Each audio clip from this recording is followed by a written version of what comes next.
Subhanahu wa Ta'ala sesuatu kebutuhan. Lantas muncul bisikan lembut tanpa suara kepadaku. Di hadapanmu Allah, kamu masih mencari selain Allah. Ada seseorang menulis surat kepada saudaranya.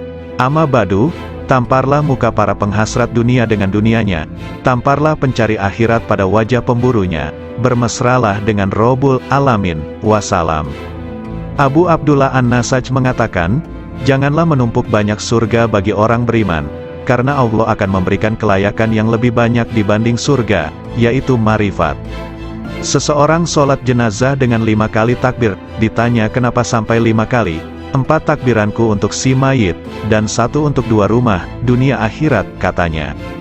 Kisah terjadi ketika ayat Al-Quran dibacakan pada Abu Yazid. Di antara kalian ada yang berharap dunia, dan di antara kalian ada yang berharap akhirat. Lalu Abu Yazid berkata, mana yang berharap kepada Tuhan? Amirul Mukminin Ali bin Abi Thalib berkata kepada Abu Bakar As-Siddiq, wahai Khalifah Rasulullah Shallallahu Alaihi Wasallam, bagaimana Anda meraih posisi derajat ini hingga mendahului kami? Abu Bakar Siddiq menjawab, dengan 5 perkara. Pertama, aku dapatkan manusia 2 kelompok, pemburu dunia dan pemburu akhirat, sedangkan aku pemburu Tuhan. Kedua, sejak aku masuk Islam, aku tak pernah kenyang dengan makanan dunia. Ketiga, aku tak pernah segar minum minuman dunia. Keempat, jika muncul di hadapanku 2 pilihan amaliyah, amal dunia dan amal akhirat, aku pasti memilih amal akhirat. Kelima, aku berguru, bersahabat, pada Nabi Shallallahu Alaihi Wasallam, dan aku senantiasa bersahabat yang sebaik-baiknya. Sungguh mengherankan, riwayat dari Umar bin Khattab, aku mendengar Rasulullah mengatakan, sesungguhnya amal-amal itu bergantung dengan niat-niatnya, dan sesungguhnya setiap orang tergantung apa yang diniatkan. Maka siapa yang hijrahnya kepada Allah dan Rasul-Nya, maka hijrahnya kepada Allah dan Rasul-Nya. Dan barang siapa yang hijrahnya kepada dunia akan mendapatkan dunia, atau kepada perempuan, akan mengawininya, maka hijrahnya tergantung apa yang diorientasikannya. Hadis riwayat Bukhari, Muslim dan Nasai dan yang lain. Hati kaum arifin senantiasa menuju Rabbul Alamin. Raihlah tujuan perjalanan akhir tanpa hambatan, hanya menuju dan bagi Allah, janganlah ke lain Allah. Setiap apa yang kau harapkan teguh dengan hijrah kepada Allah. Riwayat Anas bin Malik berkata, bahwa di bawah dinding di mana Allah Subhanahu wa Ta'ala memberi kabar melalui firman-Nya. Dan di bawahnya ada perbendaharaan bagi keduanya, adalah lembaran dari emas, dan emas itu ada tulisan di dalamnya, Bismillahirrohmanirrohim. Aku heran kepada orang yang meyakini kematian, bagaimana ia bisa gembira. Aku heran pada orang yang meyakini takdir, bagaimana ia susah. Aku heran kepada orang yang meyakini adanya neraka, bagaimana ia bisa tertawa. Aku heran dengan orang yang meyakini sirnanya dunia dan penghuninya akan terbalik, bagaimana ia merasa tenteram di dunia. La ilaha illallah Muhammadur Rasulullah. Wahab rahimahullah mengatakan, suatu ketika aku berjalan menuju wilayah Romawi, tiba-tiba ku dengar suara di balik bukit sedang bergema. Oh Tuhanku, aku heran pada orang yang mengenalmu, bagaimana dia malah senang dengan bencimu demi kerelaan pada selain dirimu. Oh Tuhanku, aku heran kepada orang mengenalmu, bagaimana ia masih berharap kepada selain Dikau. Lalu aku mencari suara itu. Ternyata di sana ada orang tua yang sedang bersujud, bermunajat. Maha suci Engkau, sungguh mengherankan bagi makhluk, bagaimana mereka ini berharap padamu suatu gantimu. Maha suci Engkau, sungguh mengherankan bagaimana mereka sibuk berbakti kepada selain Engkau. Maha suci Engkau, sangat mengherankan makhluk, bagaimana mereka rindu selain dirimu. Maha suci Engkau, bagaimana mereka menikmati sesuatu selain dirimu, dan sesuatu selainmu. Lalu aku lewat, dan aku tak menghiraukan apa yang aku lihat. Abu Yazid berkata, aku heran kepada ahli surga, bagaimana mereka menikmatinya tanpa Allah, atau bagaimana mereka bisa bersukaria tanpanya. Aku heran orang yang merasa puas pada suatu kondisi ruhani, tanpa ia puas dengan sang pemilik kondisi ruhani itu. Lebih mengherankan pada mereka yang menghadapkan dirinya pada makhluk, sedangkan Allah Ta'ala memanggil, kemarilah padaku, padaku. Abdullah bin Muqatil mengatakan, aku heran kepada manusia, di mana Allah memilih untuk dirinya, dengan serba cukup darinya, malah manusia kontra darinya disertai rasa butuh padanya. Aku heran kepada orang yang sibuk dengan urusannya, padahal urusannya sudah selesai.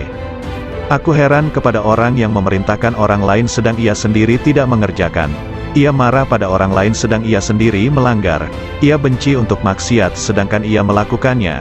Ia senang untuk ditaati sedangkan ia tidak taat pada Tuhannya. Ia mencaci yang lain dengan prasangka, sedangkan ia tak pernah mencaci dirinya dengan yakin. Hatim al-Asham mengatakan, aku heran kepada orang yang malu pada makhluk. Bagaimana ia tidak malu kepada Allah? Aku heran kepada orang yang mencari ridho makhluk sedangkan ia tidak mencari ridho Tuhan. Aku heran kepada orang yang mencintai ahli ibadah, sedangkan ia menuju maksiat. Aku heran kepada orang yang mengenal keagungan Allah, bagaimana ia bisa kontra padanya. Aku heran kepada orang yang makan rizki Tuhannya, bagaimana ia terima kasih kepada selain Allah. Aku heran kepada orang yang membeli budak dengan hartanya, bagaimana ia tidak membeli orang merdeka dengan kebajikannya dan ucapan indahnya.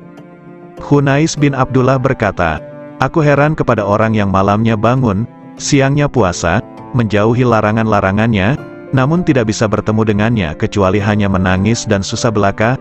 Aku heran kepada orang yang malamnya tidur, siangnya bermain-main, dipenuhi dosa-dosa, sedangkan ia tak akan bertemu dengannya selamanya, malah ia tertawa bergembira.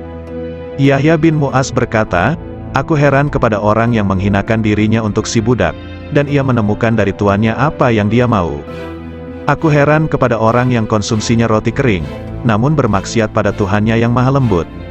Aku heran kepada orang yang takut akan kematian dirinya tapi tidak takut kepada kematian hatinya, yang takut akan kehilangan dunianya, bagaimana ia tidak takut kehilangan agamanya. Seorang sufi berdendang, Ilahi, aku heran darimu dan dariku. Apakah kau mensirnakan diriku olehmu dariku engkau dekatkan aku darimu hingga. Kuduga sesungguhnya engkau adalah aku. Yahya bin Mu'az bermunajat. Oh Ilahi, mengingat surga berarti kematian. Mengingat neraka berarti kematian. Sungguh mengherankan orang yang hidup di antara dua kematian, soal surga ia tidak sabar, dan soal neraka ia tidak sabar atas siksanya. Dikatakan, mengingat wusyul adalah kematian, mengingat pisah adalah kematian. Bagaimana hati hidup di antara dua kematian? Kematian orang yang marifat itu sangat mengherankan, karena sang arif berada di antara kegembiraan marifat dan ketakutan pisah dengan Allah Ta'ala. Bagaimana kematian berserasi dengan kesenangan marifat, atau bagaimana kehidupan disertai ketakutan pisah? Aku heran kepada orang yang berkata, aku mengingat Tuhanku. Adakah bisa lupa? Lalu aku mengingat yang kulupa, aku mati jika mengingatmu, kemudian hidup jika bukan karena air wusyulmu, aku tak pernah hidup lalu kau hidupkan dengan harapan, lalu aku mati oleh kerinduan. Seberapa banyak aku hidup padamu dan berapa aku mati, ku teguk air cinta, piala demi piala, tak habis-habismu minuman, tak puas-puasnya. Sungguh heran, perkaraku jadi aneh di setiap lorong keanehan, lalu aku jadi heran di setiap lorong keheranan. Assalamualaikum warahmatullahi wabarakatuh. Segala puji bagi Allah, Tuhan seru sekalian alam. Kali ini akan dibacakan artikel yang berjudul Nasihat Nabi Khidir alaihi salam kepada Syekh Malaya atau Sunan Kalijaga. Matahari berbeda dengan bulan, perbedaannya terdapat pada cahaya yang dipancarkannya. Sudahkah hidayah iman terasa dalam dirimu? Tauhid adalah pengetahuan penting untuk menyembah pada Allah. Juga makrifat harus kita miliki untuk mengetahui kejelasan yang terlihat, ya ru'yat, melihat dengan mata telanjang, sebagai saksi adanya yang terlihat dengan nyata. Maka dari itu kita dalami sifat dari Allah, sifat Allah yang sesungguhnya, yang asli dari Allah. Sesungguhnya Allah itu, Allah yang hidup. Segala afalnya, perbuatannya, adalah berasal dari Allah. Itulah yang dimaksud dengan ru'yati. Kalau hidupmu senantiasa kamu gunakan ru'yat, maka itu namanya khairat, kebajikan hidup. Makrifat itu hanya ada di dunia. Jauhar awal khairat, mutiara awal kebajikan hidup, sudah berhasil kau dapatkan. Untuk itu secara tidak langsung kamu sudah mendapatkan pengawasan kamil, penglihatan yang sempurna. Insan kamil, manusia yang sempurna, berasal dari zatullah, zatnya Allah. Sesungguhnya ketentuan gaib yang tersurat adalah kehendak zat yang sebenarnya. Sifat Allah berasal dari zat Allah. Dinamakan insan kamil kalau mengetahui keberadaan Allah itu. Bila mana tidak tertulis namamu di dalam nuket gaib insan kamil, itu bukan berarti tidak tersurat. Iya, itulah yang dinamakan puji budi, usaha yang terpuji. Berusaha memperbaiki hidup akan menjadikan kehidupan nyawamu semakin baik, serta badannya akan disebut badan Muhammad yang mendapat kesempurnaan hidup. Syekh Malaya berkata lemah lembut, mengapa sampai ada orang mati yang dimasukkan neraka? Mohon penjelasan yang sebenarnya. Kanjeng Nabi Khidir berkata dengan tersenyum manis, wahai Malaya, maksudnya begini, neraka jasmani juga berada di dalam dirimu sendiri, dan yang diperuntukkan bagi siapa saja yang belum mengenal dan meniru laku Nabiullah. Hanya ruh yang tidak mati. Hidupnya ruh jasmani itu sama dengan sifat hewan, maka akan dimasukkan ke dalam neraka. Juga yang mengikuti bujuk rayu iblis, atau yang mengikuti nafsu yang merajalela seenaknya tanpa terkendali, tidak mengikuti petunjuk Gusti Allah Subhanahu wa Ta'ala. Mengandalkan ilmu saja, tanpa memperdulikan sesama manusia keturunan Nabi Adam, itu disebut iman tadot. Ketahuilah bahwa umat manusia itu termasuk badan jasmanimu. Pengetahuan tanpa guru itu, ibarat orang menyembah tanpa mengetahui yang disembah.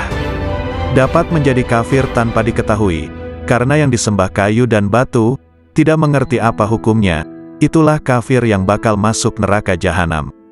Adapun yang dimaksudkan Rat Idafi adalah sesuatu yang kelak tetap kekal sampai akhir nanti kiamat dan tetap berbentuk ruh yang berasal dari ruh Allah. Yang dimaksud dengan cahaya adalah yang memancar terang serta tidak berwarna, yang senantiasa menerangi hati penuh kewaspadaan yang selalu mawas diri atau introspeksi mencari kekurangan diri sendiri serta mempersiapkan akhir kematian nanti. Merasa sebagai anak Adam yang harus mempertanggungjawabkan segala perbuatan. Ruh idafi sudah ada sebelum tercipta. Syirik itu dapat terjadi, tergantung saat menerima sesuatu yang ada, itulah yang disebut jauhar ning. Keenamnya jauhar awal. Jauhar awal adalah mutiara ibaratnya. Mutiara yang indah penghias raga agar nampak menarik. Mutiara akan tampak indah menawan. Bermula dari ibarat ketujuh, dikala mendengarkan sabda Allah, maka ruh idafi akan menyesuaikan yang terdapat di dalam zat Allah yang mutlak. Ruh serba pasrah kepada zatullah, itulah yang dimaksudkan ruh idafi.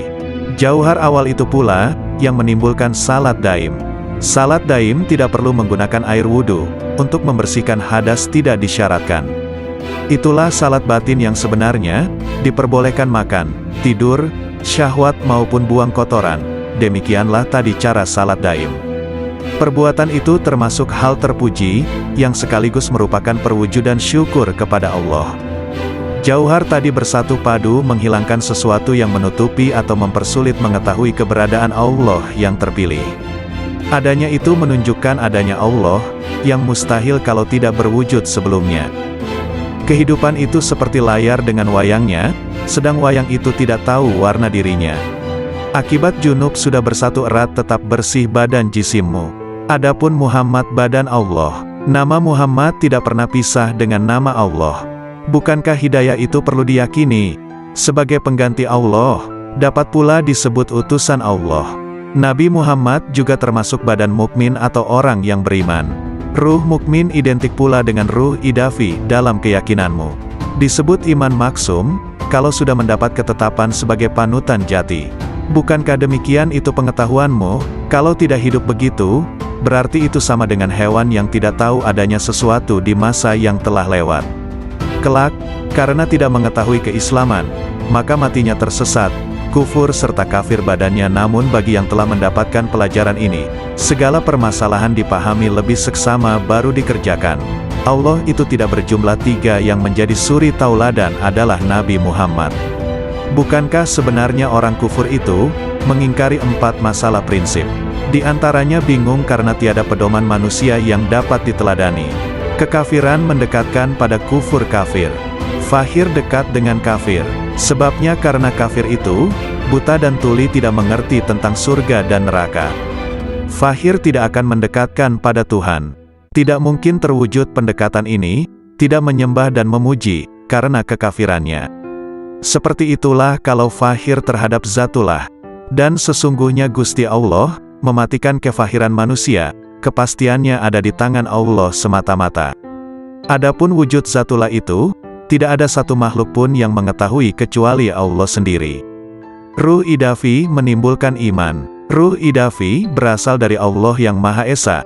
Itulah yang disebut iman tauhid. Meyakini adanya Allah juga adanya Muhammad sebagai Rasulullah. Tauhid hidayah yang sudah ada padamu, menyatu dengan Tuhan yang terpilih. Menyatu dengan Gusti Allah, baik di dunia maupun di akhirat. Dan kamu harus menyatu bahwa Gusti Allah itu ada dalam dirimu. Ruh idafi ada di dalam dirimu. Makrifat itu sebutannya, hidupnya disebut syahadat, hidup tunggal di dalam hidup. Sujud ruku sebagai penghiasnya, ruku berarti dekat dengan Tuhan pilihan. Penderitaan yang selalu menyertai menjelang ajal tidak akan terjadi padamu. Jangan takut menghadapi sakaratil maut. Jangan ikut-ikutan takut menjelang pertemuanmu dengan Allah. Perasaan takut itulah yang disebut dengan sekarat. Ruh idafi tidak akan mati. Hidup mati, mati hidup. Akuilah sedalam-dalamnya bahwa keberadaanmu itu terjadi karena Allah itu hidup dan menghidupi dirimu, dan menghidupi segala yang hidup. Sastra alif, huruf alif, harus dimintakan penjelasannya pada guru. Jabar jernya pun harus berani susah payah mendalaminya. Terlebih lagi pengetahuan tentang kafir dan syirik. Sesungguhnya semua itu tidak dapat dijelaskan dengan tepat maksud sesungguhnya. Orang yang menjelaskan syariat itu berarti sudah mendapatkan anugerah sifat Gusti Allah. Sebagai sarana pengabdian hamba kepada Gusti Allah, yang menjalankan salat sesungguhnya raga. Raga yang salat itu terdorong oleh adanya iman yang hidup pada diri orang yang menjalankannya. Seandainya nyawa tidak hidup, maka lem tamsyur, maka tidak akan menolong semua perbuatan yang dijalankan. Secara yang tersurat, salat itu adalah perbuatan dan kehendak orang yang menjalankan, namun sebenarnya Allah lah yang berkehendak atas hambanya. Itulah hakikat dari Tuhan penciptanya. Ruh idafi berada di tangan orang mukmin. Semua ruh berada di tangannya, yaitu terdapat pada ruh idafi. Ruh idafi adalah sifat jamal, sifat yang bagus atau indah, keindahan yang berasal Zatullah. Ruh idafi nama sebuah tingkatan, makom, yang tersimpan pada diri utusan Allah, Rasulullah. Syarat jisim latif, jasad halus itu, harus tetap hidup dan tidak boleh mati. Cahayanya berasal dari ruh itu, yang terus-menerus meliputi jasad, yang mengisyaratkan sifat jalal, sifat yang perkasa, dan sekaligus dan marifat. Sebagaimana disebutkan dalam hadis, siapa yang mengenal dirinya maka ia mengenal Tuhannya, yakni siapa yang mengenal apa yang mesti dilakukan untuk dirinya, ia mengenal apa yang harus dilaksanakan untuk Tuhannya. Ungkapan para arifin, berkisar pada 5 arah. 1. Bihi, bersama Allah. 2. Lahu, bagi Allah. 3. Minhu, dari Allah. 4. Ilaihi, menuju Allah. 5. Alaihi, bersandar pada Allah. Dalam ucapan mereka tidak ada kata seperti aku, sesungguhnya diriku, kami, bagiku dan denganku. Karena kata-kata mereka bersifat manunggal, fardaniyah. Geraknya adalah serba bergantung padanya. Somadaniyah, akhlak mereka senantiasa merupakan manifestasi robaniyah. Robaniyah, kehendak mereka adalah kemanunggalan, wahdaniyah. Isyarat mereka tidak akan dikenal kecuali oleh orang yang hatinya membara kepadanya, yang di dalamnya ada rahasia-rahasia tersembunyi, mutiara-mutiara suci, pancaran-pancaran cahaya, lautan kasih, kunci-kunci kegaiban rahasia, wadah kerinduan dan taman kemesraan. Yahya bin Mu'az mengatakan, hati itu seperti periuk, wadah ciduknya adalah lisan. Setiap lisan senantiasa menciduk apa yang ada di periuk hatinya. Abu Bakar Al-Wasiti ditanya tentang pendapatnya seputar ucapan ahli marifat, ia menjawab, gambaran tentang marifat seperti cahaya dalam lampu dan lampu itu digantung di dalam rumah, sepanjang lampu itu ada dalam rumah, sepanjang itu pula terang. Ketika pintu rumah dibuka, maka cahaya lampu itu akan menerangi halaman.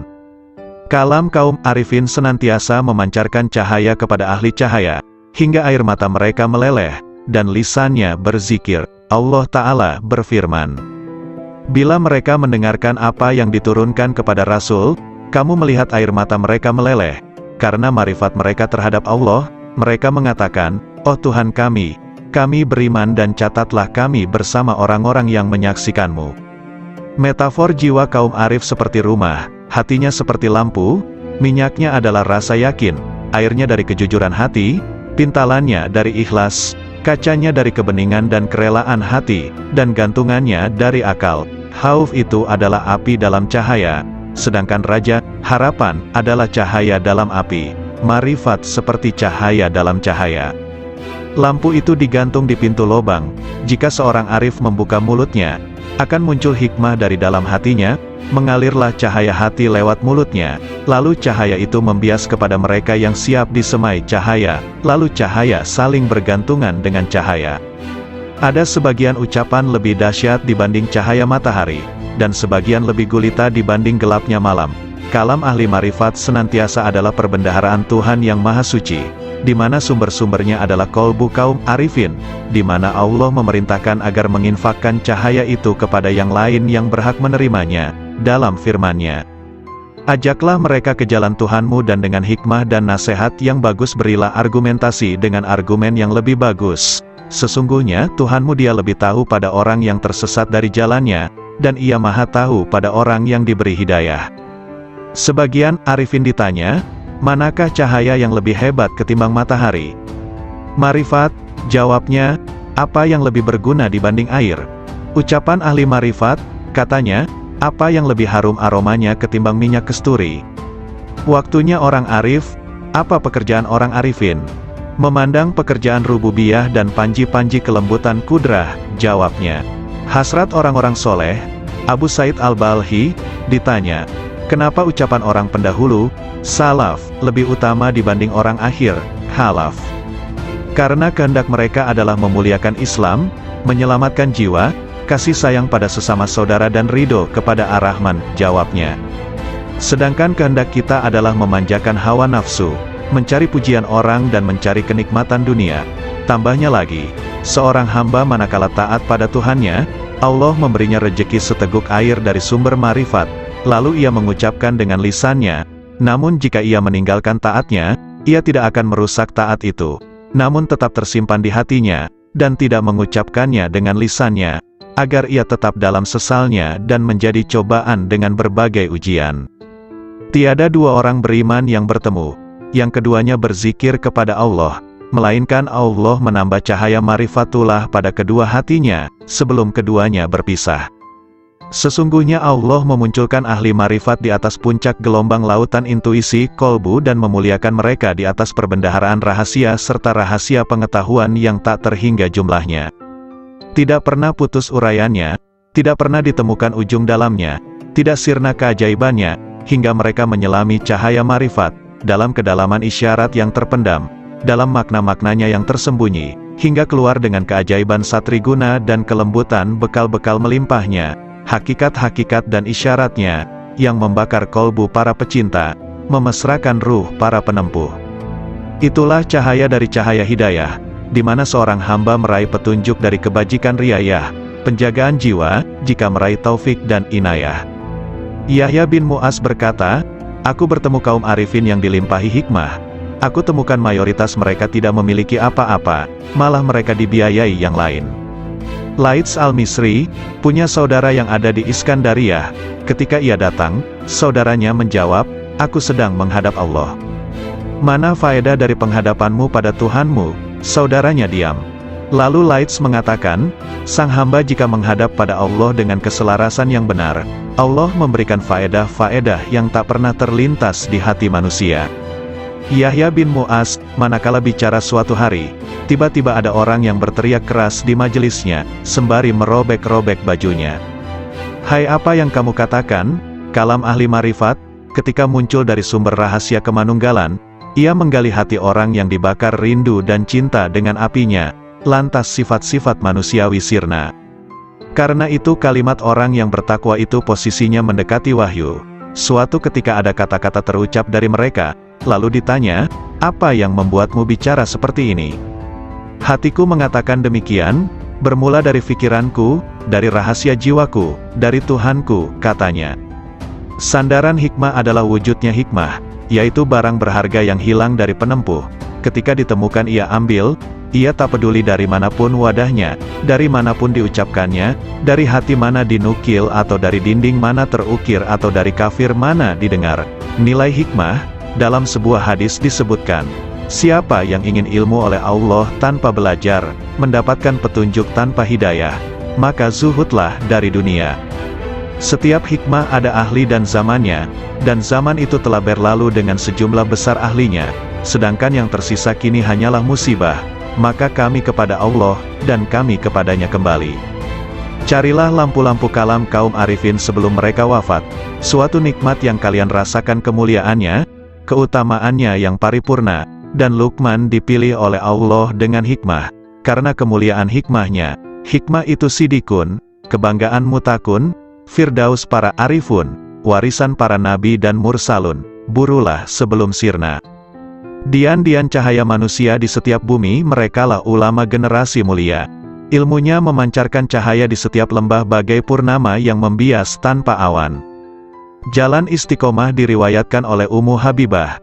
Ia berkata, bahwa Rasulullah Shallallahu Alaihi Wasallam bersabda, tak seorang pun hamba yang muslim, sholat lillahi ta'ala setiap hari 12 rakaat, sholat sunnah, bukan sholat fardu, kecuali Allah membangunkan rumah di dalam surga. Hadis riwayat Muslim, Abu Dawud, Tirmidzi dan Nasai. Hadis ini memotivasi untuk menegakkan ibadah-ibadah sunnah, karena ibadah sunnah salah satu bentuk takarub kepada Allah Ta'ala, sekaligus menjadi bekal kaum arifun dalam menempuh jalan menuju kepada Allah Subhanahu wa Ta'ala, sekaligus menjadi perilaku kaum yang mengkhususkan, menyendiri, jiwanya di sisi Allah Subhanahu wa Ta'ala.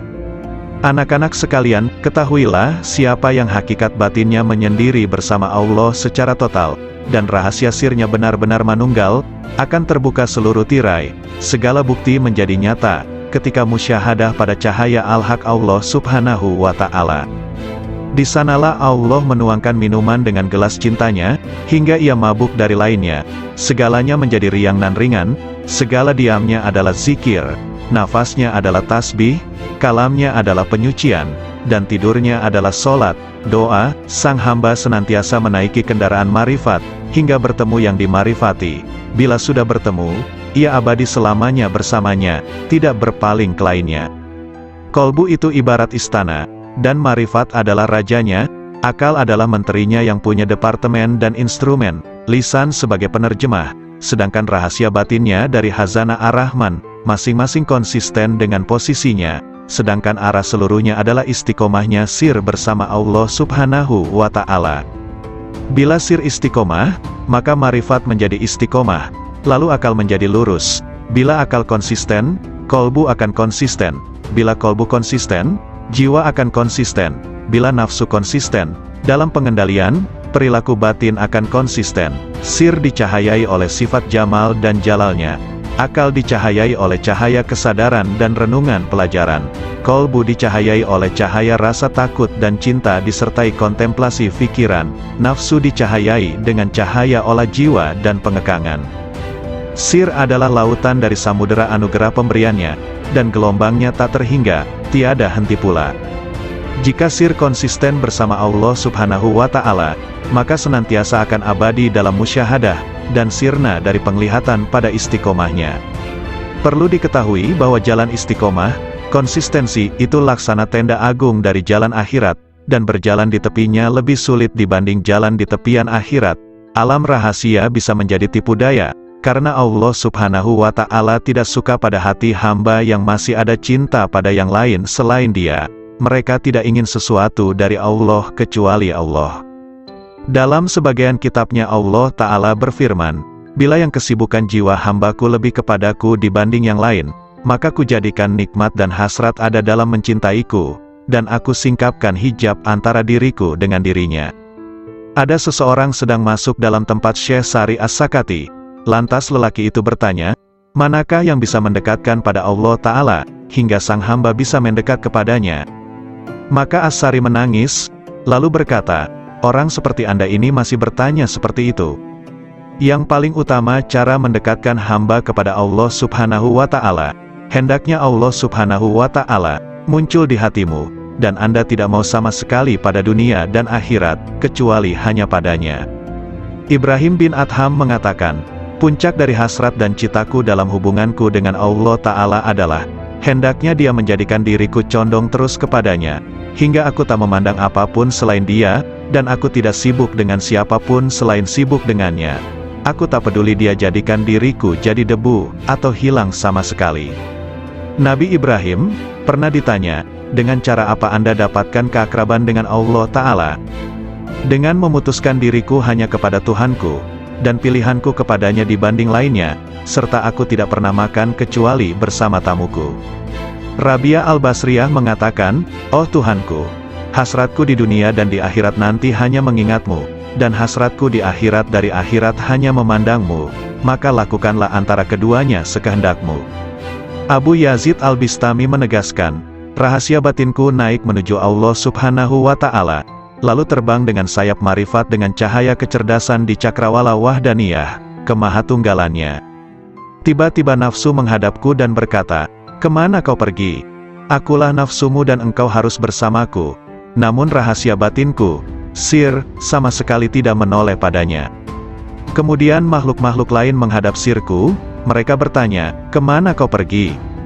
Kami adalah teman dan tempat curhatmu, engkau harus bersama kami, demi solidaritas padamu. Sirku sama sekali tidak menoleh. Lantas surga dengan segenap isinya menghadap sirku. Mereka bertanya, kemana engkau pergi? Engkau itu bagiku dan engkau harus di sini denganku.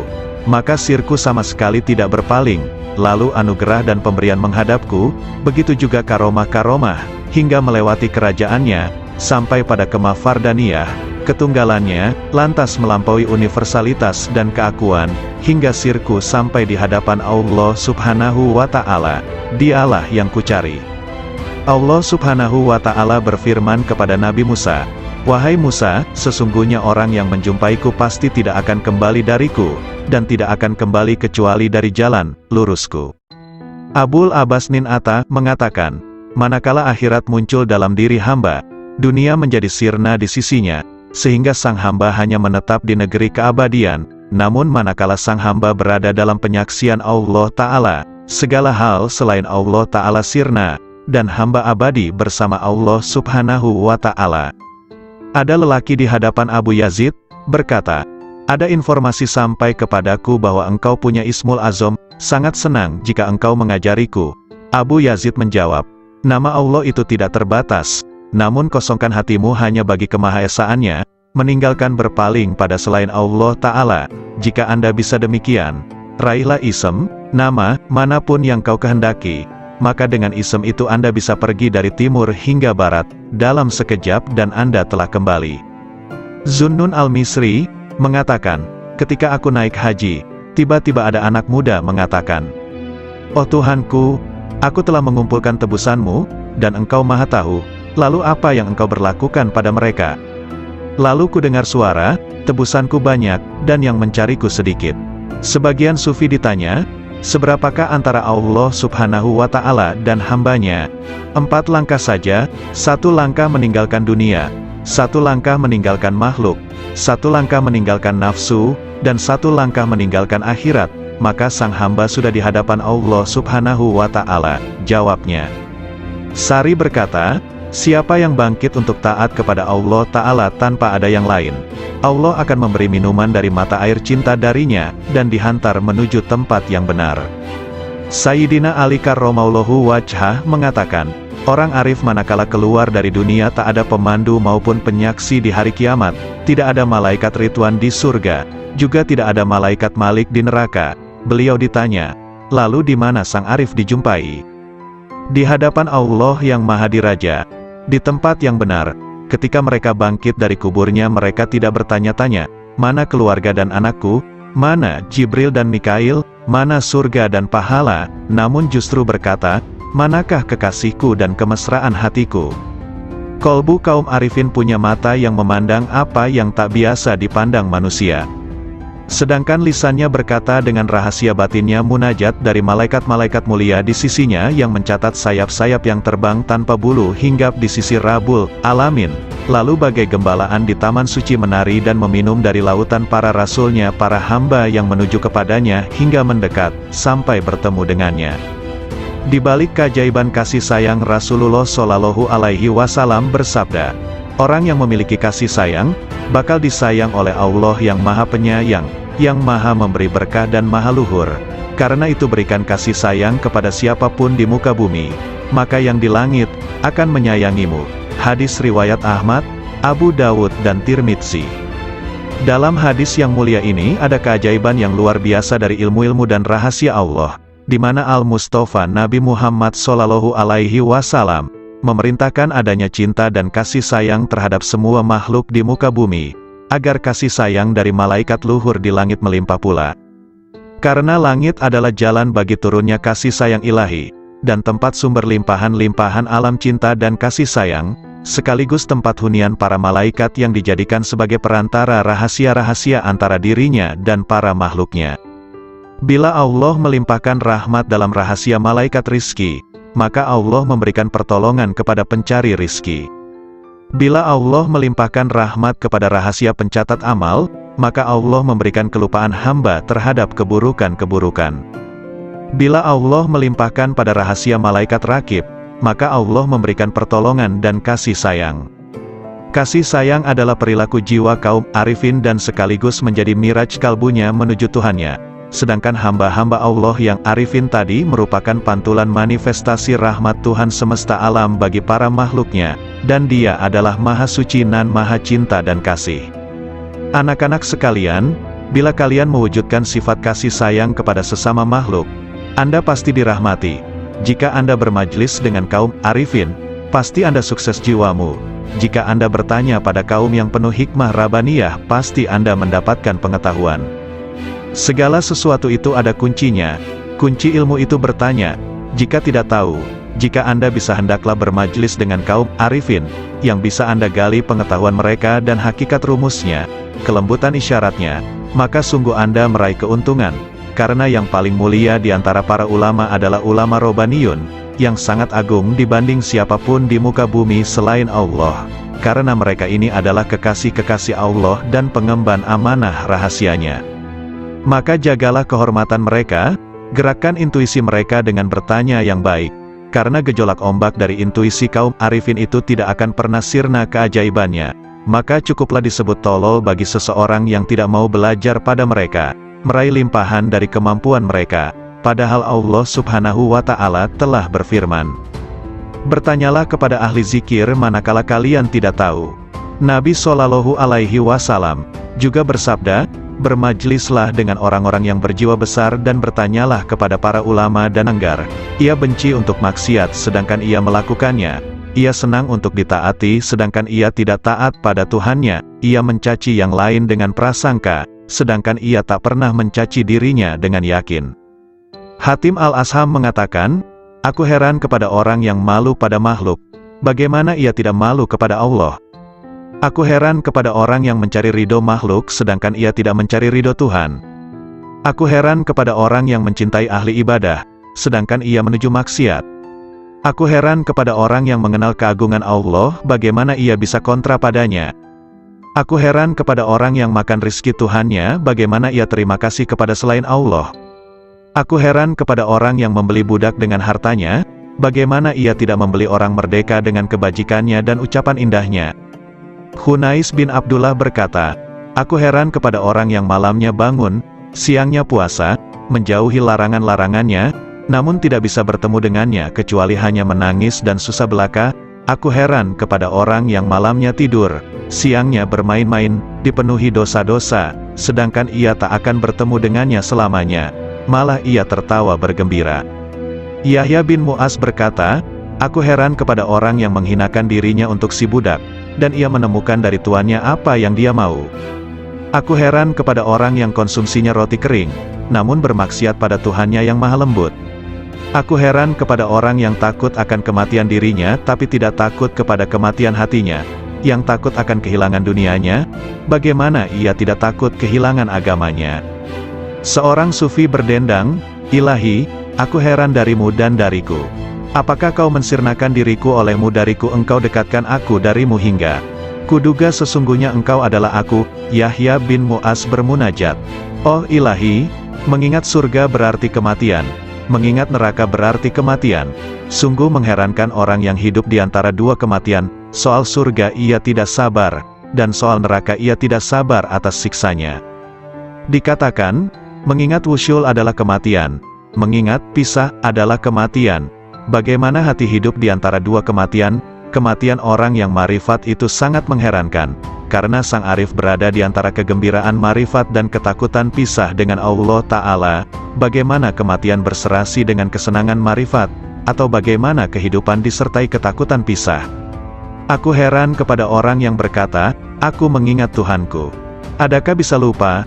Lalu aku mengingat yang kulupa, aku mati jika mengingatmu, kemudian hidup jika bukan karena air wusyulmu, aku tak pernah hidup lalu kau hidupkan dengan harapan, lalu aku mati oleh kerinduan. Seberapa banyak aku hidup padamu dan berapa aku mati, ku teguk air cinta, piala demi piala, tak habis-habismu minuman, tak puas-puasnya. Sungguh heran, perkaraku jadi aneh di setiap lorong keanehan, lalu aku jadi heran di setiap lorong keheranan. Assalamualaikum warahmatullahi wabarakatuh. Segala puji bagi Allah, Tuhan seru sekalian alam. Kali ini akan dibacakan artikel yang berjudul Nasihat Nabi Khidir alaihi salam kepada Syekh Malaya atau Sunan Kalijaga.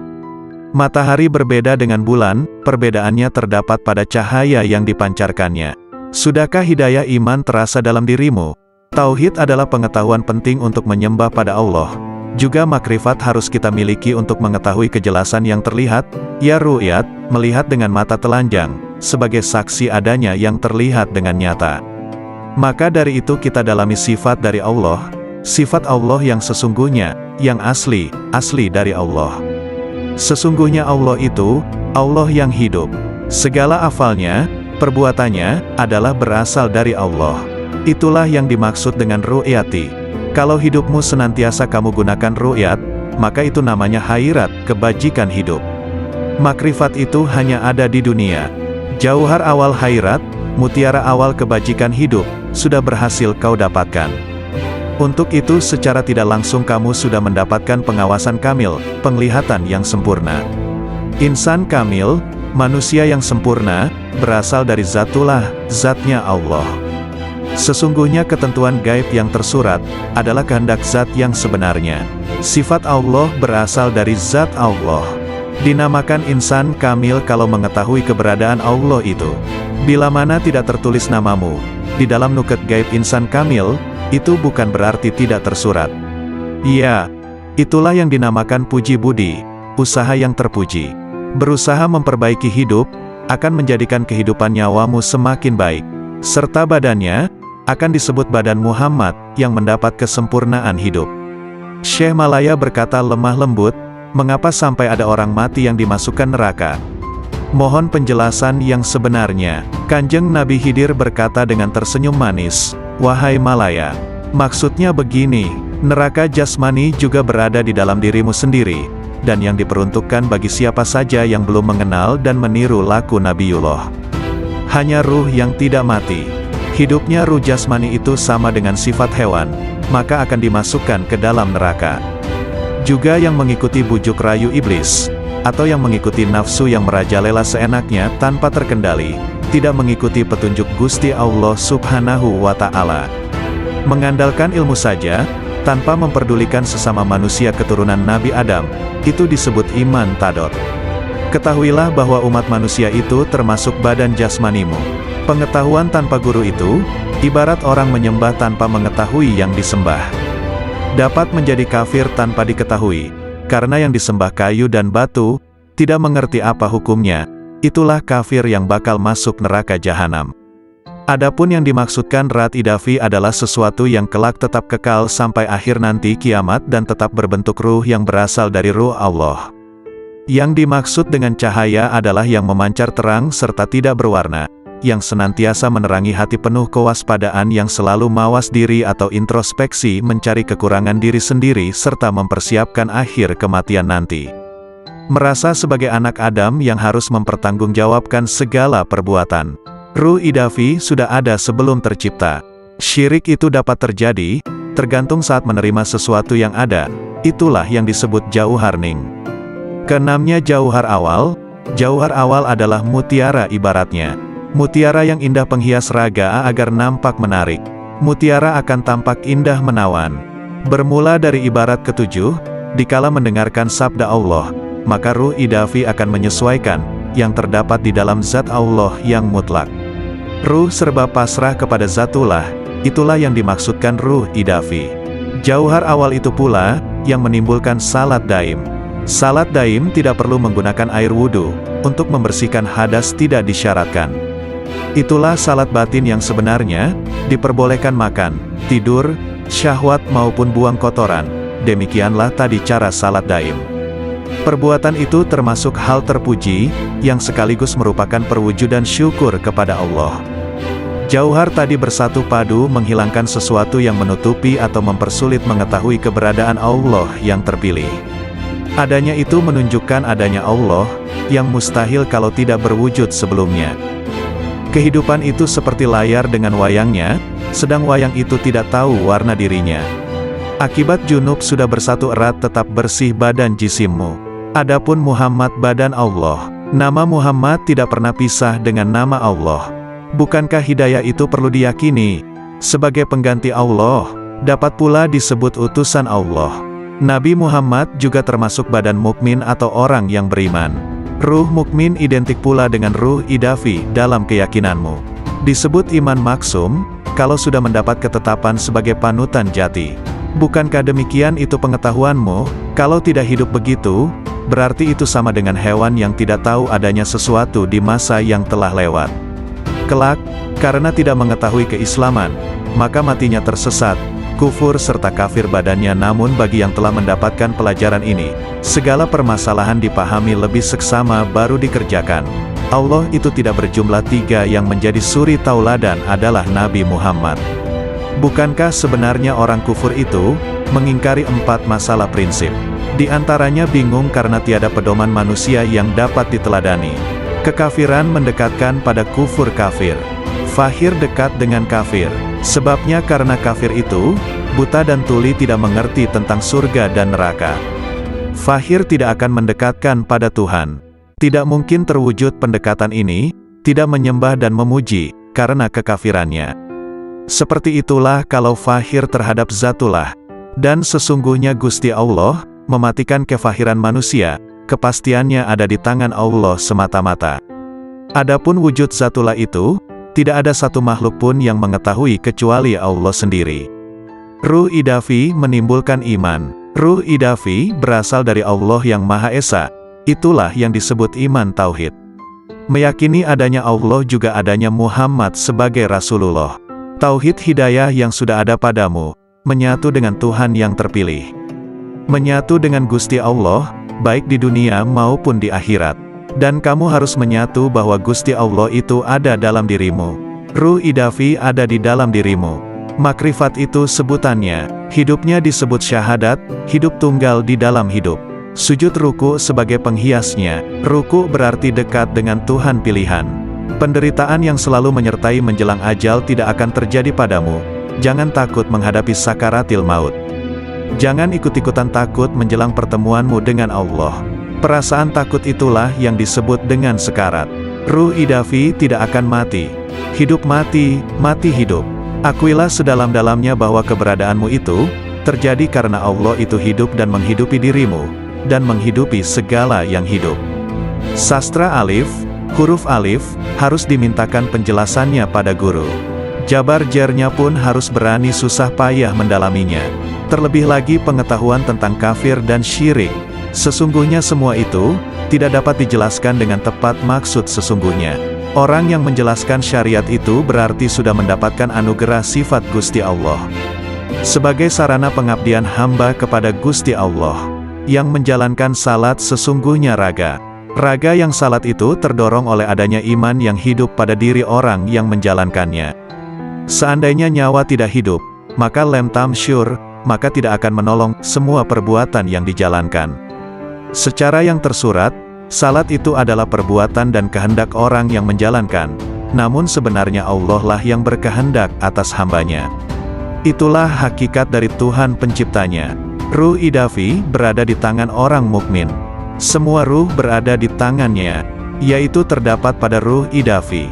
Ruh idafi adalah sifat jamal, sifat yang bagus atau indah, keindahan yang berasal zatullah.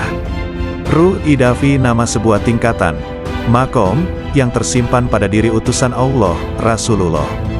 Syarat jisim latif, jasad halus itu, harus tetap hidup dan tidak boleh mati. Cahayanya berasal dari ruh itu, yang terus-menerus meliputi jasad, yang mengisyaratkan sifat jalal, sifat yang perkasa, dan sekaligus mengisyaratkan adanya sifat jamal, sifat keindahan.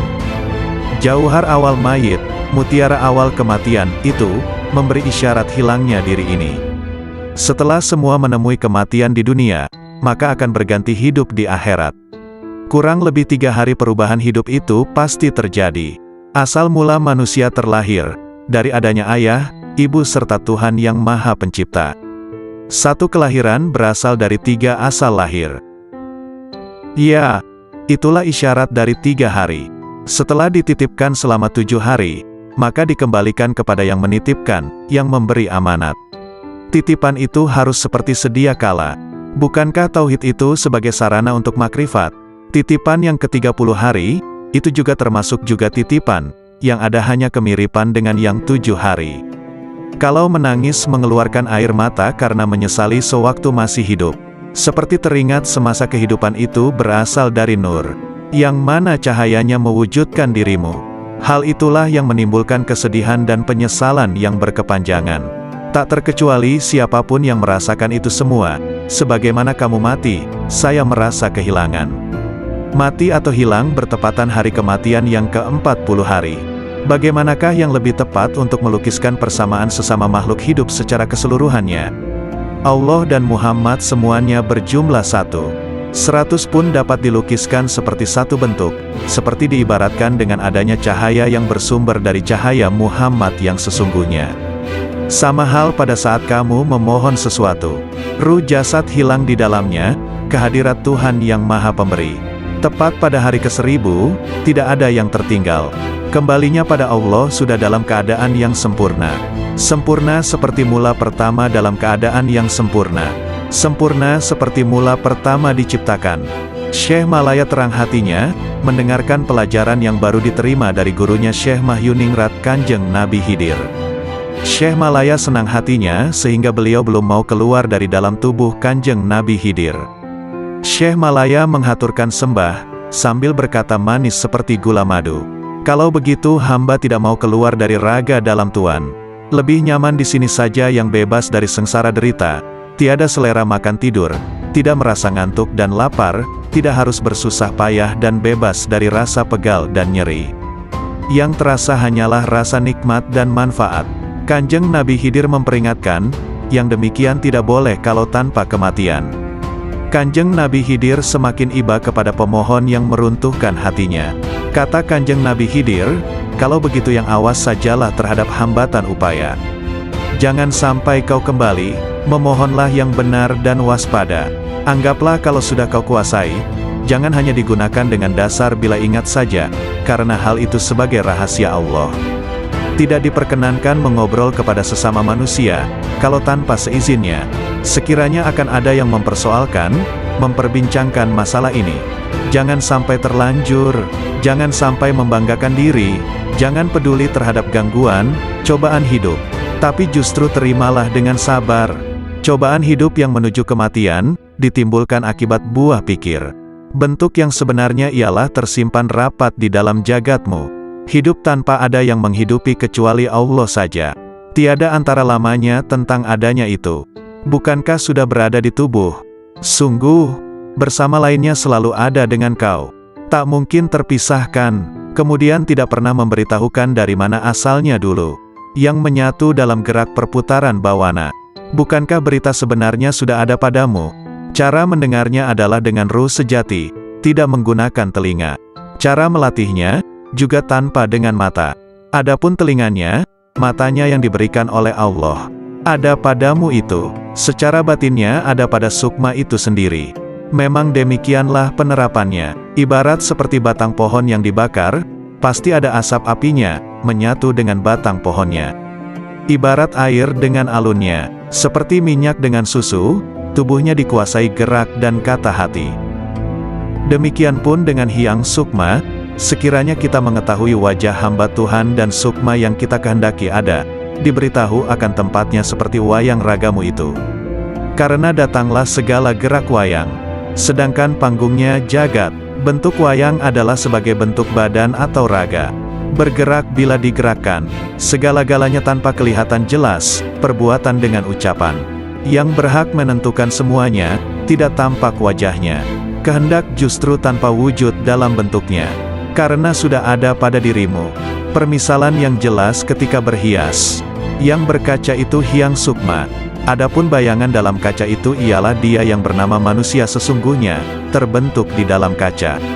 Lebih besar lagi pengetahuan tentang kematian ini dibandingkan dengan kesirnaan jagat raya, karena lebih lembut seperti lembutnya air. Bukankah lebih lembut kematian manusia ini? Artinya lembut kesirnaan manusia, artinya lebih dari, karena menentukan segalanya. Sekali lagi artinya lembut ialah sangat kecilnya. Dapat mengenai yang kasar dan yang kecil. Mencakup semua yang merangkak, melata tiada bedanya, benar-benar serba lebih. Lebih pula dalam menerima perintah dan tidak boleh mengandalkan pada ajaran dan pengetahuan. Karena itu bersungguh-sungguhlah menguasainya. Pahamilah liku-liku seolah tingkah kehidupan manusia. Ajaran itu sebagai ibarat benih sedangkan yang diajari ibarat lahan. Misal kacang dan kedelai, yang disebar di atas batu. Kalau batunya tanpa tanah pada saat kehujanan dan kepanasan, pasti tidak akan tumbuh. Tapi bila kau bijaksana, melihatmu musnahkanlah pada matamu. Jadikanlah penglihatanmu sukma dan rasa. Demikian pula wujudmu, suaramu. Serahkan kembali kepada yang empunya suara. Justru kau hanya mengakui saja sebagai pemiliknya. Sebenarnya hanya mengatasnamai saja. Maka dari itu kau jangan memiliki kebiasaan yang menyimpang, kecuali hanya kepada Hyang Agung. Dengan demikian kau hang raga sukma, yaitu kata hatimu sudah bulat menyatu dengan Kawula Gusti. Bicarakanlah menurut pendapatmu. Bila pendapatmu benar-benar meyakinkan, bila masih merasakan sakit dan was-was, berarti kejangkitan bimbang yang sebenarnya. Bila sudah menyatu dalam satu wujud, apa kata hatimu dan apa yang kau rasakan, apa yang kau pikir terwujud ada, yang kau cita-citakan tercapai, berarti sudah benar untukmu, sebagai upah atas kesanggupanmu sebagai khalifah di dunia. Bila sudah memahami dan menguasai amalan dan ilmu ini, hendaknya semakin cermat dan teliti atas berbagai masalah. Masalah itu satu tempat dengan pengaruhnya. Sebagai ibaratnya sekejap pun tak boleh lupa. Lahiriah kau landasilah dengan pengetahuan 4 hal. Semuanya tanggapilah secara sama. Sedangkan kelimanya adalah dapat tersimpan dengan baik, berguna di mana saja. Artinya mati di dalam hidup, atau sama dengan hidup di dalam mati. Ialah hidup abadi, yang mati itu nafsunya, lahiriah badan yang menjalani mati. Tertimpa pada jasad yang sebenarnya.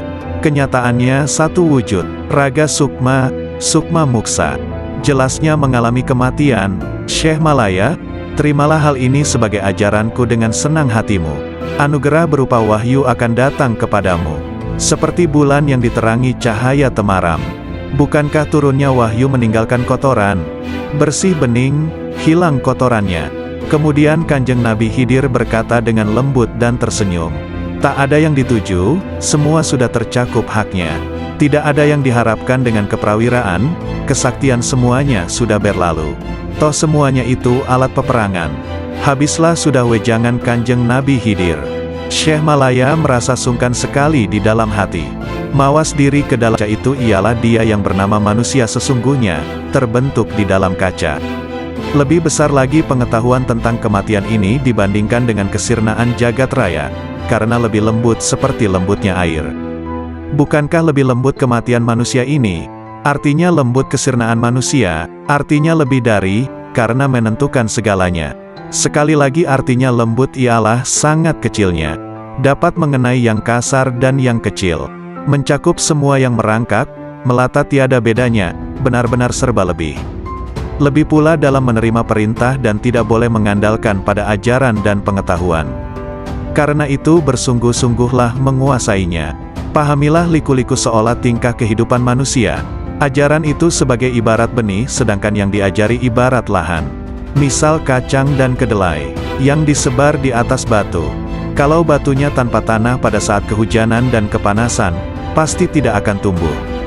Tapi bila kau bijaksana, melihatmu musnahkanlah pada matamu. Jadikanlah penglihatanmu sukma dan rasa. Demikian pula wujudmu, suaramu. Serahkan kembali kepada yang empunya suara. Justru kau hanya mengakui saja sebagai pemiliknya. Sebenarnya hanya mengatasnamai saja. Maka dari itu kau jangan memiliki kebiasaan yang menyimpang, kecuali hanya kepada Hyang Agung. Dengan demikian kau hangraga sukma, yaitu kata hatimu sudah bulat menyatu dengan Kawula Gusti. Bicarakanlah menurut pendapatmu. Bila pendapatmu benar-benar meyakinkan, bila masih merasakan sakit dan was-was, berarti kejangkitan bimbang yang sebenarnya. Bila sudah menyatu dalam satu wujud, apa kata hatimu dan apa yang kau rasakan, apa yang kau pikir terwujud ada, yang kau cita-citakan tercapai, berarti sudah benar untukmu, sebagai upah atas kesanggupanmu sebagai khalifah di dunia. Bila sudah memahami dan menguasai amalan dan ilmu ini, hendaknya semakin cermat dan teliti atas berbagai masalah. Masalah itu satu tempat dengan pengaruhnya. Sebagai ibaratnya sekejap pun tak boleh lupa. Lahiriah kau landasilah dengan pengetahuan 4 hal. Semuanya tanggapilah secara sama. Sedangkan kelimanya adalah dapat tersimpan dengan baik, berguna di mana saja. Artinya mati di dalam hidup, atau sama dengan hidup di dalam mati. Ialah hidup abadi, yang mati itu nafsunya, lahiriah badan yang menjalani mati. Tertimpa pada jasad yang sebenarnya. Kenyataannya satu wujud, raga sukma, sukma muksa. Jelasnya mengalami kematian. Syekh Malaya, terimalah hal ini sebagai ajaranku dengan senang hatimu. Anugerah berupa wahyu akan datang kepadamu. Seperti bulan yang diterangi cahaya temaram. Bukankah turunnya wahyu meninggalkan kotoran? Bersih bening, hilang kotorannya. Kemudian Kanjeng Nabi Khidir berkata dengan lembut dan tersenyum. Tak ada yang dituju, semua sudah tercakup haknya. Tidak ada yang diharapkan dengan keprawiraan, kesaktian semuanya sudah berlalu. Toh semuanya itu alat peperangan. Habislah sudah wejangan Kanjeng Nabi Khidir. Syekh Malaya merasa sungkan sekali di dalam hati. Mawas diri ke dalam dirinya sendiri. Kehendak hati rasanya sudah mendapat petunjuk yang cukup. Rasa batinnya menjelajah jagat raya tanpa sayap. Ke seluruh jagat raya, jasadnya sudah terkendali. Menguasai hakikat semua ilmu. Misalnya bunga yang masih kuncup, sekarang sudah mekar berkembang dan baunya semerbak mewangi. Karena sudah mendapat San Pancaretna, kemudian Sunan Kalijaga disuruh keluar dari raga Kanjeng Nabi Khidir kembali ke alamnya semula. Lalu Kanjeng Nabi Khidir berkata, "Hai, Malaya, kau sudah diterima Hyang Sukma, berhasil menyebarkan aroma kasturi yang sebenarnya, dan rasa yang memanaskan hatimu pun lenyap, sudah menjelajahi seluruh permukaan bumi." Artinya godaan hati ialah rasa qanaah yang semakin dimantapkan. Ibarat memakai pakaian sutra yang indah. Selalu mawas diri, semua tingkah laku yang halus. Diserapkan ke dalam jiwa, dirawat seperti emas. Dihiasi dengan keselamatan, dan dipajang seperti permata, agar mengetahui akan kemauan berbagai tingkah laku manusia. Perhaluslah budi pekertimu atau akhlak ini. Warna hati kita yang sedang mekar baik, sering dinamakan kasturi jati.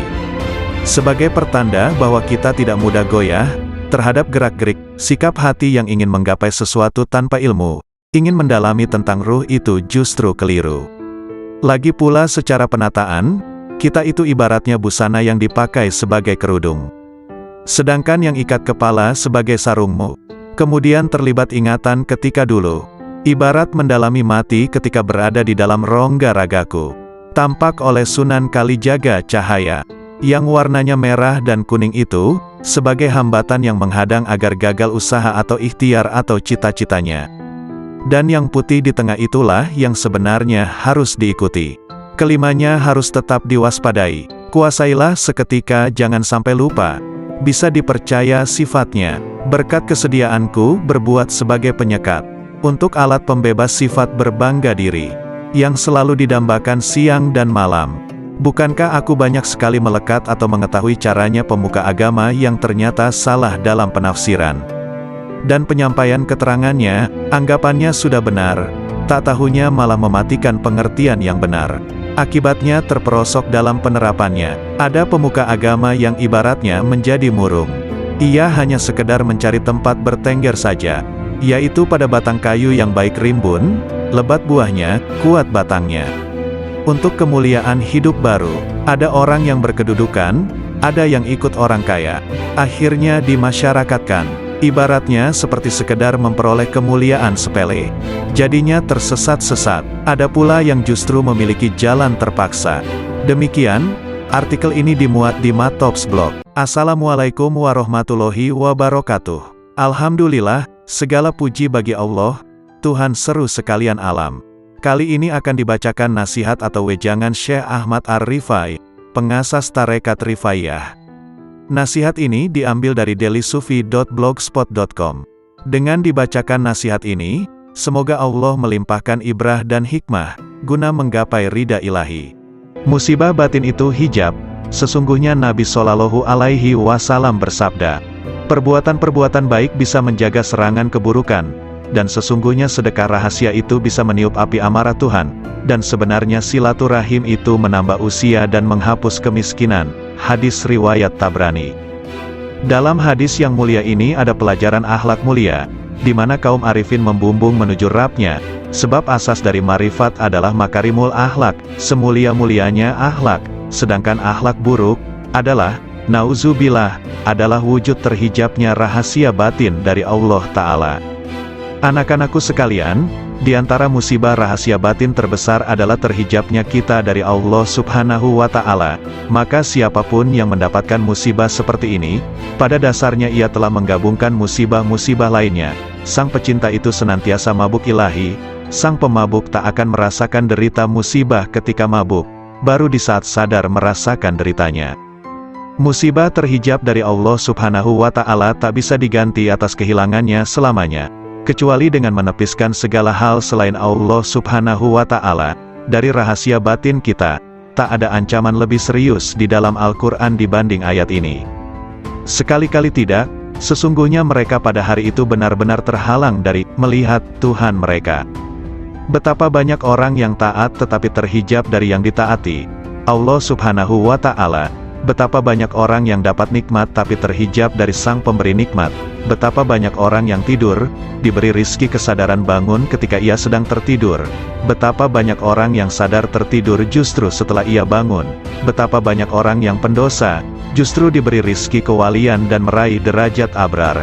Betapa banyak orang zuhud yang gugur dari wilayahnya, dan menempuh jalan pendosa. Hijab itu siksa jauh dari Allah Subhanahu wa Ta'ala. Betapa banyak ahli amal yang terhijab gara-gara melihat amalnya, jauh dari memandang anugerah Allah Subhanahu wa Ta'ala, hingga mata hatinya buta. Lalu ia terlempar jauh, sementara ia menduga dirinya telah sampai, wusyul, kepada Allah Subhanahu wa Ta'ala, dan tidak ada yang lebih mengerikan di mata orang arif dibanding hijab itu sendiri, walau sekejap mata. Padahal siksa Allah Subhanahu wa Ta'ala terbesar pada hamba adalah hijab dan terjauhkan darinya. Salah seorang hamba Allah Subhanahu wa Ta'ala dikisahkan sedang bermunajat, "Oh Tuhanku, sampai kapan aku maksiat kepadamu, sedangkan Engkau tak pernah menyiksaku?" Kemudian Allah Subhanahu wa Ta'ala menurunkan wahyu kepada seorang nabi di kala itu, katakan kepadanya, "Sampai kapankah aku menyiksamu, sedangkan kamu tidak mengerti? Bukankah engkau telah aku tutup dari kelembutan-kelembutan kebahagiaanku? Bukankah aku telah mengeluarkan kemanisan munajat kepadaku dari hatimu?" Abu Musa, pelayan Abu Yazid mengatakan, suatu hari Syekh Abu Yazid memasuki suatu kota, kemudian massa banyak datang berjubal mengikutinya. Ketika Abu Yazid melihat mereka dan berjubalnya mereka, beliau mengatakan, "Ya Allah, aku mohon perlindungan kepadamu dari terhijab padamu karena mereka, dan aku mohon perlindungan kepadamu dari hijabmu atas mereka, karena gara-gara aku." Semoga Allah merahmatinya. Betapa banyak kesadaran itu, dan betapa benarnya Abu Yazid dengan Tuhannya, betapa besarnya kasih sayang Abu Yazid pada sahabat-sahabatnya kaum muslimin. Ia menginginkan kebajikan dan pandangan yang benar bagi mereka, sebagaimana pada dirinya. Ingatlah, hai orang yang bergaul dengan massa, dan massa yang fanatik kepada Anda, hati-hati, betapa banyak ketukan-ketukan sandal di sekitar tokoh sirna dari kepalanya, betapa banyak hilang agamanya. Ya Allah selamatkan, ya Allah selamatkan. Manusia terbagi menjadi 4 golongan. 1. Ada orang yang hatinya memandang tajam, dengan pandangan cahaya yakin atas rahasia ciptaannya dan keparipurnaan kuasanya. 2. Ada orang yang akalnya tajam, memandang dengan cahaya kecerdasannya pada janji dan ancamannya. 3. Ada orang yang rahasia batinnya, sir, tajam, memandang setiap saat dengan cahaya marifat kepada Allah Subhanahu wa Ta'ala. 4. Ada orang yang dijadikan oleh Allah Subhanahu wa Ta'ala tertutup, tidak sama sekali bisa memandang, dan inilah yang disebut dalam ayat, "Dan siapa yang buta mata hatinya di dunia ini, maka di akhirat lebih buta dan lebih sesat jalannya." Ingatlah, orang kafir itu tertutup dari cahaya hidayah oleh kegelapan sesat. Ahli maksiat tertutup dari cahaya takwa oleh kegelapan alpa. Ahli ibadah tertutup dari cahaya taufik dan pertolongan Allah Ta'ala oleh kegelapan memandang ibadahnya. Bila Allah Subhanahu wa Ta'ala menghilangkan hijab-hijab ini, mereka akan memandang dengan mata cahaya menuju cahaya, maka pada saat itulah mereka terhijab dari segala hal selain Allah Subhanahu wa Ta'ala.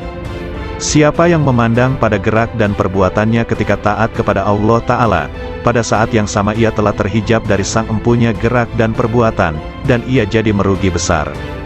Siapa yang memandang sang empunya gerak dan tindakan, ia akan terhijab dari memandang gerak dan perbuatannya sendiri, sebab ketika ia melihat kelemahannya dalam mewujudkan tindakan dan menyempurnakannya, ia telah tenggelam dalam anugerahnya. Terkadang seseorang terhijab dari manisnya ibadah, melalui memandang ibadahnya. Terkadang seseorang terhijab dari kebenaran kehendak, karena memandang manisnya ekstase. Terkadang seseorang terhijab dari memandang Allah Subhanahu wa Ta'ala, Sang Pemberi Anugerah, karena memandang anugerah itu sendiri. An-Nasaj mengatakan, siapa yang memandang dirinya dalam ibadahnya, berarti tidak bisa bersih dari ujub. Siapa yang memandang makhluk, ia tak akan bersih dari riya. Siapa yang memandang taatnya, tak akan bersih dari tipu daya. Siapa yang memandang pahala tak akan pernah bersih dari hijab. Siapa yang memandang Rabb Ta'ala, maka itulah berada dalam posisi yang benar di sisi Tuhan di Raja yang kuasa. Abu Bakar bin Abdullah mengatakan, siapa yang sibuk dengan nuansa hikmah dan rahasia-rahasianya, maka ia akan terhijab dari hakikatnya, dan aku tak pernah diperlihatkan maksiat yang lebih bahaya ketimbang melupakan Allah Subhanahu wa Ta'ala dan penggantungan hati pada selain Allah Subhanahu wa Ta'ala. Setiap hasrat dan zikir pada selain Allah Ta'ala adalah hijab antara dirimu dengan Allah Subhanahu wa Ta'ala. Dalam hadis disebutkan, betapa banyak kebajikan yang dilakukan seseorang yang tak ada keburukan baginya, justru lebih berbahaya padanya dibanding keburukan itu sendiri, dan betapa banyak keburukan yang dilakukan seseorang yang tak ada kebajikan padanya, justru lebih bermanfaat padanya dibanding kebajikan itu sendiri. Maksudnya, kebajikan itu sebenarnya terpuji, dan keburukan itu tercela. Namun sepanjang seorang hamba dalam berbuat kebajikan masih melihat kebajikannya, maka ia berada di medan pamer dan kebanggaan. Dan sepanjang hamba dalam keburukan, namun ia masih melihat keburukan itu, berarti ia berada di medan remuk redam dirinya dan merasa sangat butuh padanya. Padahal kondisi hamba dalam situasi sangat butuh pada Allah itu lebih baik. Abu Bakar As-Siddiq mengatakan, "Ya Allah, aku mohon berlindungan padamu dari syirik tersembunyi." Sedangkan Rabi'ah menegaskan, dunia telah menutupi penghuninya dari Allah Subhanahu wa Ta'ala. Seandainya mereka meninggalkannya pastilah tampak di alam malakutnya, lalu ia kembali dengan sari guna yang berfaedah. Sayyid Mansur Ar-Rabani menegaskan, dengan apa sang hamba dikenal bahwa ia tidak terhijab dari Tuhannya? Ia menjawab, jika ia mencarinya dan ia tidak menuntut apapun darinya, hamba menghendakinya dan ia tidak berkehendak sesuatu darinya, dan dia tidak memilih, karena menyerahkan pilihan padanya, walaupun dipilihkan neraka oleh Allah Subhanahu wa Ta'ala padanya. Setiap orang yang di dalam hatinya tidak ada penetrasi karisma ilahi, tidak ada cahaya cinta padanya, tidak ada kemesraan kebersamaan dengannya, maka ia terhijab, tandasnya. Katanya pula, asteris cukuplah buatmu marifat itu, manakala engkau tahu bahwa Allah Subhanahu wa Ta'ala memandangmu, dan cukuplah ibadah itu, bila Allah Subhanahu wa Ta'ala itu tidak butuh padamu. Asteris cukuplah cinta itu bagimu, jika engkau tahu bahwa cintanya mendahului cintamu padanya. Asteris cukuplah zikir bagimu, bahwa zikirnya mendahului zikirmu. Asteris hati ketika dilanda karisma ilahi, segala hal berbau syahwat sirna. Asteris ketika hati di hamparan marifat, segala hal kealpaan sirna. Asteris hati ketika didudukkan pada tempat ketunggalan dengan tunggal bagi yang tunggal, itulah tempat duduk yang benar. Malunya kaum arifin. Rasulullah Shallallahu Alaihi Wasallam bersabda, malu itu sebagian dari iman, hadis riwayat Muslim. Malu yang biasanya terekspresi pada wajah manusia merupakan gambaran tentang malu yang ada dalam hati manusia, yaitu malu karena sesuatu dari Allah Ta'ala. Sehingga malu terekspresi dari malu wajah dan malu kolbu, merupakan bagian dari iman kepada Allah Ta'ala, di mana kaum arifin menjadikannya sebagai orientasi atas kelemahan dan cacat rahasia hatinya di hadapan Allah Ta'ala.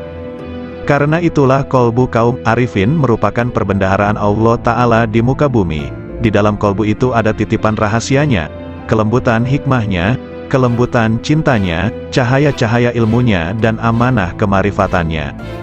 Wacana kaum arifin senantiasa muncul dari musyahadah kalbunya, aksentuasi dari pengetahuan rahasia, dan penjelasan mengenai amalia batin, berupa penjelasan mengenai pemisahan perkara dengan wusyul, penjelasan faktor-faktor yang mengganggu hubungan dengan Allah Ta'ala, dan faktor-faktor yang mendorong menuju Allah Ta'ala.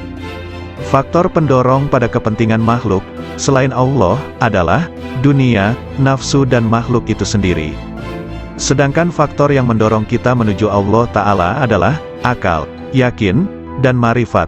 Sebagaimana disebutkan dalam hadis, siapa yang mengenal dirinya maka ia mengenal Tuhannya, yakni siapa yang mengenal apa yang mesti dilakukan untuk dirinya, ia mengenal apa yang harus dilaksanakan untuk Tuhannya.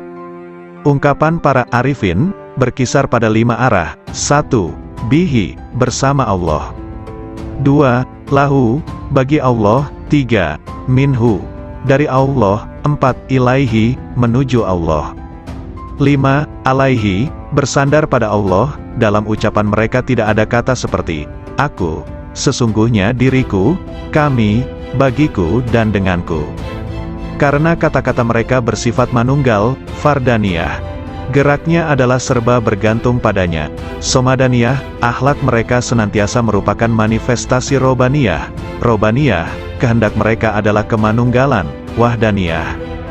Isyarat mereka tidak akan dikenal kecuali oleh orang yang hatinya membara kepadanya, yang di dalamnya ada rahasia-rahasia tersembunyi, mutiara-mutiara suci, pancaran-pancaran cahaya, lautan kasih, kunci-kunci kegaiban rahasia, wadah kerinduan dan taman kemesraan.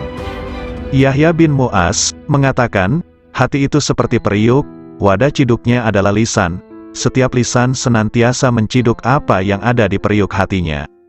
Abu Bakar Al-Wasiti ditanya tentang pendapatnya seputar ucapan ahli marifat, ia menjawab, gambaran tentang marifat seperti cahaya dalam lampu dan lampu itu digantung di dalam rumah, sepanjang lampu itu ada dalam rumah, sepanjang itu pula terang. Ketika pintu rumah dibuka, maka cahaya lampu itu akan menerangi halaman. Kalam kaum arifin senantiasa memancarkan cahaya kepada ahli cahaya, hingga air mata mereka meleleh, dan lisannya berzikir. Allah Ta'ala berfirman, bila mereka mendengarkan apa yang diturunkan kepada Rasul, kamu melihat air mata mereka meleleh, karena marifat mereka terhadap Allah, mereka mengatakan, oh Tuhan kami beriman dan catatlah kami bersama orang-orang yang menyaksikanmu. Metafor jiwa kaum arif seperti rumah, hatinya seperti lampu, minyaknya adalah rasa yakin, airnya dari kejujuran hati, pintalannya dari ikhlas, kacanya dari kebeningan dan kerelaan hati, dan gantungannya dari akal. Khauf itu adalah api dalam cahaya, sedangkan raja, harapannya. Namun jika ia meninggalkan taatnya, ia tidak akan merusak taat itu, namun tetap tersimpan di hatinya, dan tidak mengucapkannya dengan lisannya, agar ia tetap dalam sesalnya dan menjadi cobaan dengan berbagai ujian. Tiada dua orang beriman yang bertemu, yang keduanya berzikir kepada Allah, melainkan Allah menambah cahaya marifatullah pada kedua hatinya, sebelum keduanya berpisah. Sesungguhnya Allah memunculkan ahli marifat di atas puncak gelombang lautan intuisi, kolbu dan memuliakan mereka di atas perbendaharaan rahasia serta rahasia pengetahuan yang tak terhingga jumlahnya.